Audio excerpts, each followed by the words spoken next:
తెలుగులోనే విశ్లేషణలు చెప్పే మీ ప్రియమైన ఏకైక తెలుగు విశ్లేషకుడి ఛానల్ పాప్కార్న్ ప్యాషన్స్ సభ్యులందరికీ వీక్షకులందరికీ శుభాభివందనాలు.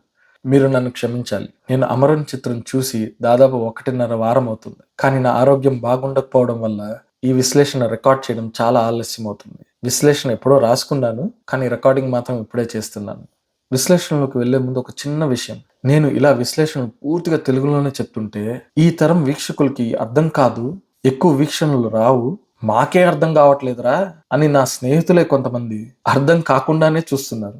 ఆంగ్ల పదాలను వాడేస్తూ తెంగ్లీష్ అంటే తెలుగు ఇంగ్లీష్లను కలిపి విశ్లేషణ చెయ్యని శ్రేయోభిలాషులు ప్రోత్సహిస్తుంటే, లేదు, ఎప్పటికైనా చలనచిత్రాలంటే విపరీతమైన ఇష్టమున్న తెలుగు వాళ్ళు తెలుగు మాట్లాడడమే కరువు అవుతున్న ఈ కాలంలో ఇలాంటి ఛానల్ని ఆదరిస్తారనే నమ్మకంతో ఎలాంటి విద్వేషం బూతులు లేకుండా అచ్చ తెలుగులోని విశ్లేషణను నిజాయితీగా చెప్తూ కొనసాగిస్తున్నాను.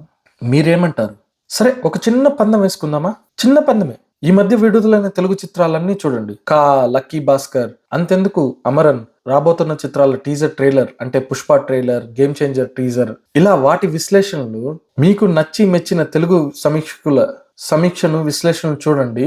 నేను ప్రచురించిన విశ్లేషణలు చూడండి. ఎవరి పొన్నరంలో ఎంత తెలుగు ఉంటుంది, ఎంత ఆంగ్లం ఉంటుందని మీరే తేల్చి చెప్పేయండి.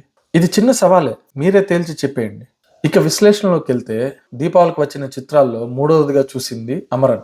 మన దేశ సంరక్షకుడైన మేజర్ ముకుంద్ వరదరాజు గారి జీవిత చరిత్రను ఆధారంగా చేసుకుని తీసిన చిత్రం అమరన్. అమరన్ అంటే తెలుగులో అమరుడు అని అర్థం. ఇలాంటి జీవిత కథలను నేరుగా అంటే లీనియర్ కథనంతో చెప్పడం అసాధ్యం. ఎందుకంటే అలా నేరుగా చెబితే ఏదో ఒక పత్రాను చిత్రంలా అంటే ఒక డాక్యుమెంటరీలా ఉంటుంది. నేను డాక్యుమెంటరీకి ఇలా పత్రాను చిత్రం అనే నిర్వచనం ఇచ్చాను. మీకు ఇంకా వేరే పదాలు ఏమైనా తెలిస్తే నాకు క్రింద కమెంట్స్ లో తెలియజేయండి. అందువల్ల ఆయన తరపున ఆయన కథను ఆయన దగ్గర మనిషి చేతే చెప్పించాలి, ఆ దగ్గర మనిషి చేతే పరిచయం చేయించాలి. అలానే అద్భుతంగా ముకుంద్ గారి భార్య పాత్ర చేస్తున్న సాయి పల్లవి గారి చేత ఆమె దృష్టికోణంలో నుంచి మనకు ఆ మహా మనిషిని పరిచయం చేశారు. చాలా బాగుంది, అద్భుతంగా ఉంది.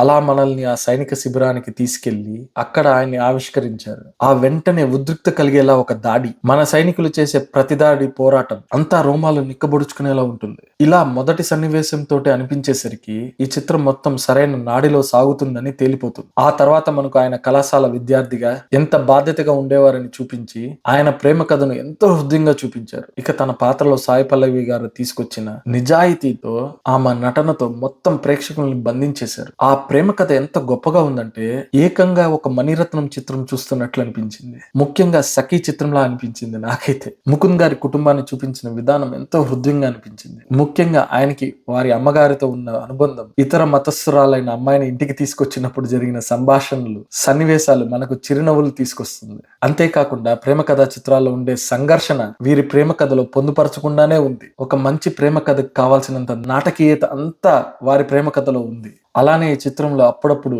ఆయన మన దేశీయ పరిరక్షణలో పాల్గొనే పోరాటాలలోని విన్యాసాలను చాలా బాగా చిత్రీకరించారు. అలానే ఆ సన్నివేశాల్లో మనకు కలగాల్సిన దేశభక్తి భావోద్వేగం కూడా మనకు కలుగుతుంది. ఆ సన్నివేశాల్లో మనకు తరచూ రోమాలు నిక్కబొడుచుకుంటాయి. దర్శకుడు చిత్ర కథనం అంతా సాయి పల్లవి గారి దృష్టికోణంలో నుంచి మాత్రమే కాకుండా ఎంతవరకు చెప్పాలో చెప్పాల్సినంత వరకే పెట్టి ఆ తర్వాత ప్రేక్షకుల దృష్టికోణం నుంచి చెప్పడం మొదలవుతుంది. అంటే ఇక సైనిక ఉగ్రవాదుల మధ్య జరిగే పోరాటాల ఉద్రిక్తతలోకి వెళ్ళిపోతుంది కథాకథనం. ఈ చిత్రంలో మనం చాలా సన్నివేశాల్లో మన కన్నీళ్ళు ఏరై పారినా ఆశ్చర్యం లేదు.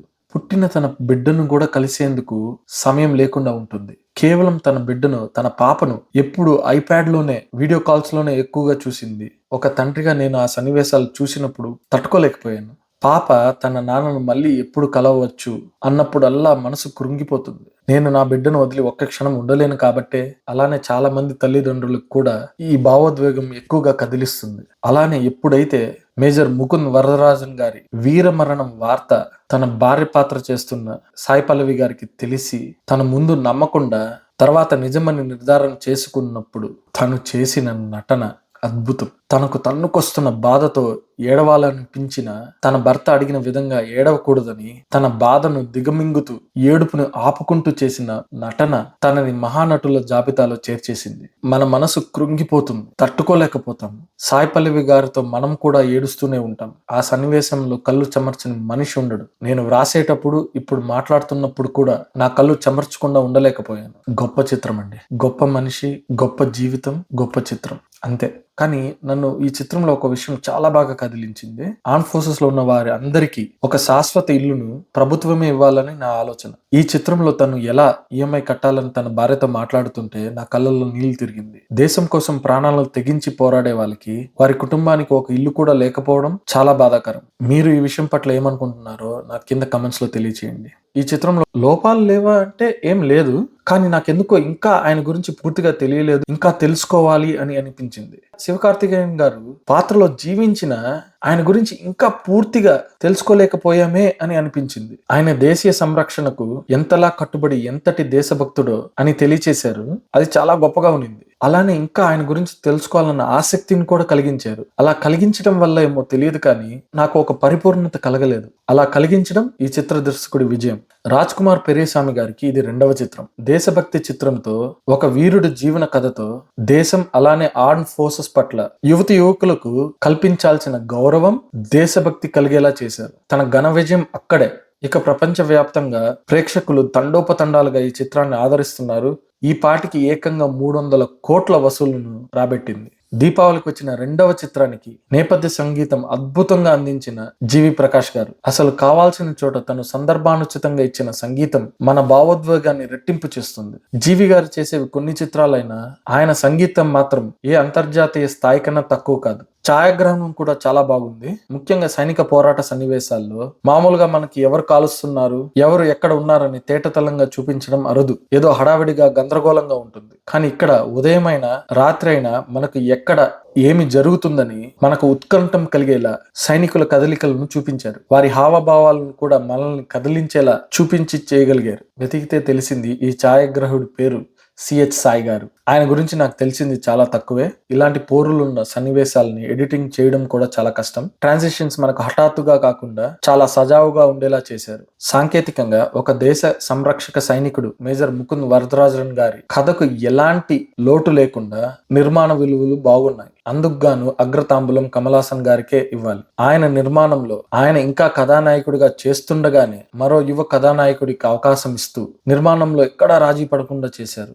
నాకు మహేష్ గారు మేజర్ ఉన్ని కృష్ణన్ గారి జీవిత చరిత్రను ఎలా అడివిశేష్ గారితో మేజర్ చిత్రం నిర్మించారో, ఎలా మహేష్ గారు దీనికి నాంది పలికారో, కమల్ హాసన్ గారు దాన్ని కొనసాగించారు. ఇక నటీనటులందరూ చాలా గొప్పగా చేశారు. సైన్యంలో చేసిన పలు నిజ జీవిత పాత్రలను అద్భుతంగా నటించి చేశారు. అద్భుతంగా దేశభక్తిని పండించగలిగారు. ఎక్కడా శృతి మించకుండా ప్రతి సన్నివేశంలో జీవించేశారు అందరూ. ప్రధాన ఆకర్షణ మహానటి అనిపించుకునేలా చేసిన సాయి పల్లవి గారు. ఆమె నటన గురించి మనం ముందుగానే మాట్లాడేసుకొని ఉన్నాము. సాయి పల్లవి గారికి ఈ చిత్రానికి జాతీయ ఉత్తమ నటి పురస్కారం వచ్చే అవకాశాలు చాలా ఎక్కువ. ప్రతి సైనికుడి బారి పడే వేదన, ఆవేదన, అలానే దేశభక్తి భావంతో అద్భుతంగా చేశారు.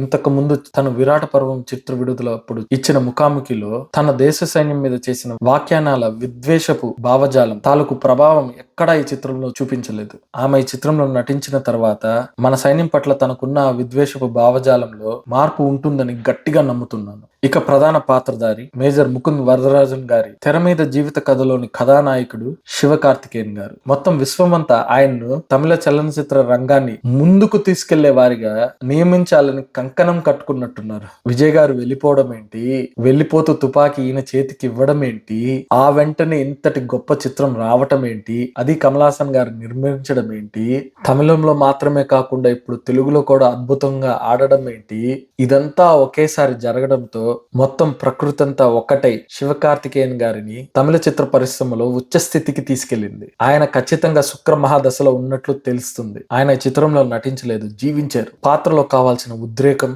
అవసరమైన చోట కొంచెం చిలితనంతో సున్నిత తత్వం చూపించగలిగారు. తన నటనా జీవితంలోనే ఇది తన అత్యుత్తమ నట ప్రదర్శన. ఈ చిత్రానికి ముందు ఆయన అత్యుత్తమ నట ప్రదర్శన మా వీరం చిత్రంలో. ఇప్పుడు శివకార్తికేయన్ గారి భుజాల మీద ఎక్కువ బాధ్యత ఉంది. తమిళ చిత్ర పరిశ్రమకు ఇంకా 1000 కోట్ల చిత్రం లేదు. కంగువ గురువ చిత్రం వచ్చి నిరాశపరిచింది. శివకార్తికేయన్ గారు మంచి అర్థవంతమైన తమిళ చిత్రాలను చేయాలని, ఆయన తమిళ చిత్రాలను ఉచ్చస్థితికి తీసుకెళ్లాలని కోరుకుందాం. మరెన్నో చిత్రాల విశేషాలతో మళ్ళీ కలుద్దాం. అప్పటి వరకు తెలుగులోని విశ్లేషణలు చెప్పే మీ ప్రియమైన ఏకైక తెలుగు విశ్లేషకుడు. మీకు మా విశ్లేషణ నచ్చితే మీ ప్రేమను మాకు తెలపడానికి లైక్ చేయండి. ఆ ప్రేమను పంచడానికి షేర్ చేయండి. మీ ఆశీర్వాదం మాకు ఇవ్వడానికి సబ్స్క్రైబ్ చేయండి. మరొక విశ్లేషణతో కలుద్దాం. అప్పటి వరకు మీ ప్రేమకు ధన్యవాదములు.